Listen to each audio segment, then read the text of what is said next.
बच्चों, आपके सामने 80 शब्द प्रति मिनट गति का डिक्शन दे रहा हूँ। Yes start.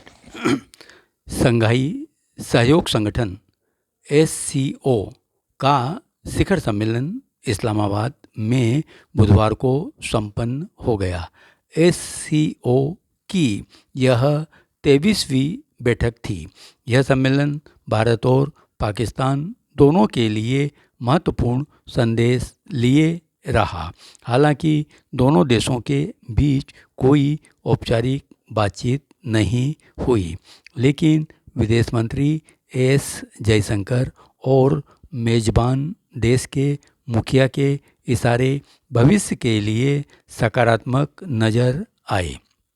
भारतीय प्रतिनिधिमंडल का नेतृत्व कर रहे जयशंकर ने अपनी यात्रा से कुछ दिन पहले यह स्पष्ट कर दिया था कि भारत पाकिस्तान संबंधों पर कोई द्विपक्षीय वार्ता नहीं होगी।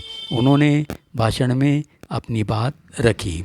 उन्होंने सीमा पार आतंकवाद की तरफदारी करने वालों को संदेश दिया कि आतंकवाद क्षेत्रीय सहयोग की राह में सबसे बड़ी बाधा है। यह पाकिस्तान को निशाने पर रखते हुए स्पष्ट संदेश था कि वह भारत में विशेषकर जम्मू कश्मीर में आतंकवाद के लिए जिम्मेदार है। वहाँ हजारों लोगों की जान गई हैं और सांप्रदायिक सद्भाव के पारंपरिक और सांस्कृतिक लोकाचार को चोट पहुंची है। आतंकवाद को राज्य की नीति बनाने से क्षेत्र में आपसी सहयोग बढ़ने की संभावना नहीं है और किसी पुरस्कार की उम्मीद नहीं की जानी चाहिए।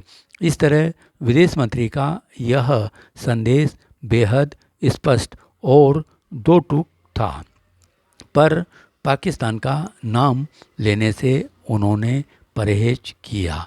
पाकिस्तान के प्रधानमंत्री शहबाज शरीफ को पता है कि सीमा पार आतंकवाद कितना खतरनाक है, क्योंकि अपने भाषण में उन्होंने पाकिस्तान का नाम लिया और उस पर अपने देश में आतंकवाद को निर्यात करने का आरोप लगाया।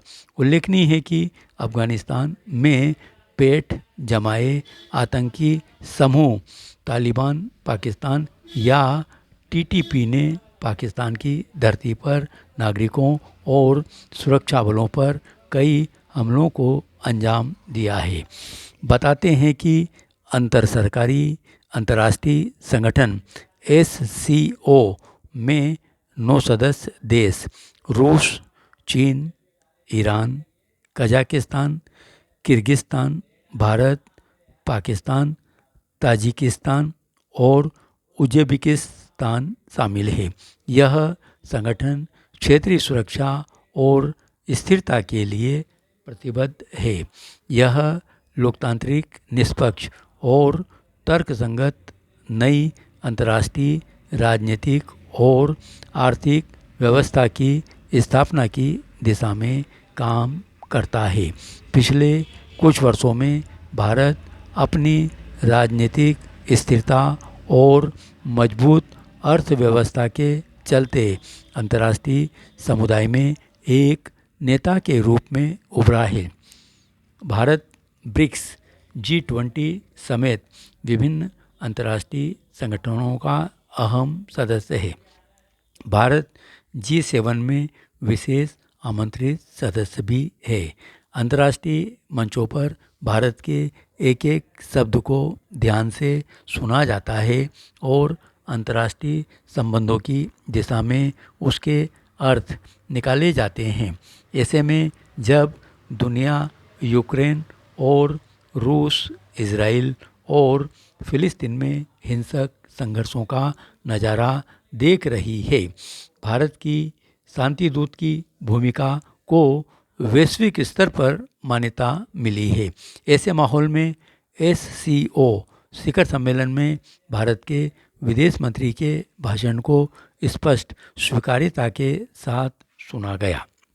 सीमा पार आतंकवाद को लेकर भारत की चिंताओं से पाकिस्तान वाकिफ है। पाकिस्तान को कश्मीर का मोह सता रहा है। अनुच्छेद 370 को निरस्त कर देने से यह मुद्दा खत्म हो गया है। हाल में हुए जम्मू कश्मीर में निष्पक्ष विधानसभा चुनाव हुए हैं। चुनाव परिणामों को सभी पक्षों ने स्वीकार किया है। जिस समय जयशंकर और इशाक डार लंच पर एक दूसरे के बगल में बैठे थे, स्वतंत्र, निष्पक्ष और बिना किसी हिंसा और खौफ के संपन्न हुए चुनावों के परिणाम स्वरूप उमर अब्दुल्ला ने जम्मू कश्मीर के नए मुख्यमंत्री के रूप में पदभार संभाला। जाहिर है, संदेश स्पष्ट है कि कश्मीर मुद्दा खत्म हो गया है। इस्लामाबाद में लंच पर राजनयिक उद्देश्य हासिल हो गया है। जयशंकर भी अपनी यात्रा से खुश थे। इसका प्रमाण यह मिला जब उन्होंने सभी शिष्टाचार और आतिथ्य के लिए पाकिस्तान के पीएम शहबाज शरीफ व विदेश मंत्री इसाक डार को धन्यवाद दिया। यह रुख भारत और पाकिस्तान के बीच निकटता बढ़ने का संकेत माना जा सकता है। धन्यवाद।